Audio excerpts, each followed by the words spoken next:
Sir, you need to take responsibility for your life, and it starts by raising the young orphan you adopted. I thought I was being sarcastic. Hello, secret camera.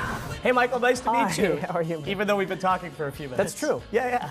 How are you? Good? We're off camera, so yeah, it off didn't camera. count for anything. I really love this film. I love the first one. I love this one as well.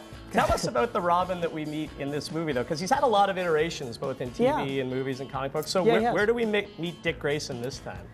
Well, he's kind of a kid in this iteration. And he's a child in an orphanage, and all he wants is a family and a father figure, which Batman and Bruce Wayne both fit the mold for nicely. So and he adopts them as a father. He adopts them. I like that. Master Bruce, your greatest fear is... Snakes? No. Clowns? No. It's being a part of a family again. No, now it's snake clowns because you put that idea in my head. Will Arnett, what was it like reuniting with him? Because obviously you've worked with him a lot over the years. I haven't worked with him once on this movie, to be honest. Oh, did you do your things separately? I did it all alone, in a vacuum, this whole movie. Well, you can't tell.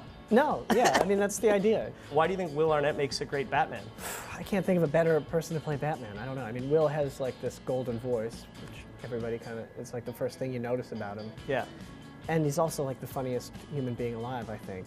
Why do you think Batman, and specifically the relationship between Batman and Robin, is like kind of fertile storytelling ground that we as fans and as creators kind of keep going back to? Well, I think Batman is such a funny character to kind of lampoon because there's so much comedy there. He's like all alone, he's like this loner. He wants to be strong, he's very disconnected from his own emotional life. He's kind of emotionally illiterate guy. And it's like such ripe ground for comedy. Tell us a little bit about the foes that are faced, or kind of where the story picks up.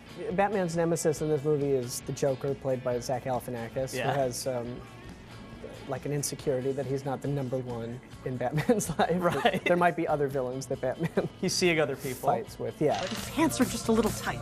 I got an idea. It's better. He's kind of got an aversion to pants wearing. He likes to pick up his pants. What's your policy on that? Who can't relate? I see you're wearing pants I wear 2 pairs of pants. I mean, you want the full story. You've got long johns on. I do have long johns on, because it's very cold here. But when it's warm enough, I take them off, you know. You know how it is. I mean, as Robin does. Right. You guys have that in common. It's human nature. I mean.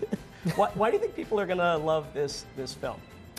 Well, I think it's a very funny movie. Yeah. I think it's like surprisingly funny, which is how I felt about the first Lego movie. So I went and saw it just kind of like having nothing else to do one day. It was playing in my neighborhood. And I had such a great time, way better time than I expected. You know, it was like a theater full of kids, and I thought it would be kind of a kids movie, and it's so well done. I mean, the team is so good, the humor is so nice. It's really fast, which I like old Chuck Jones cartoons, you know, it's like joke, joke, joke. And most of them work really well. And it's got that great thing of jokes on multiple levels that'll appeal to kids, and also we visual too. I mean, the animators are so funny. Like the script is funny. Working with Chris McKay, who's the director, is fun because he's just got a really fun energy. And he did Robot Chicken. Yeah, he's amazing. And you really get a mood going with him. And then whenever I would see back little snippets of stuff they were animating, they would add like so many layers to it just with the animation, and really bring the characters to life with the animation. Right. Not to get controversial, but just lastly, on the screen, 3 other actors have played Robin. You got Burt Ward, Joseph Gordon-Levitt, and Chris O'Donnell. Of those 3, your portrayal is everyone's favorite now. All of their favorite? They've been But if you had to, they've been polled. We just got off the phone. Right. But if you had to pick one of the 3 of them as your favorite portrayal, what can I say? Well, I grew up watching the old like Adam West Batman, Burt Ward, and watching Burt Ward, which was great. But when I was a kid, the Batman and Robin movie came out in the theater, and I saw it in the theater, and I was convinced it was the best movie ever. Right. It's the one with Schwarzenegger playing Mr. Freeze. Ice to See You. And Uma Thurman is Poison Ivy. And Freeze. It's got a lot going for it. Thanks, man. Nice talking to you. Nice to see you. Thanks a lot.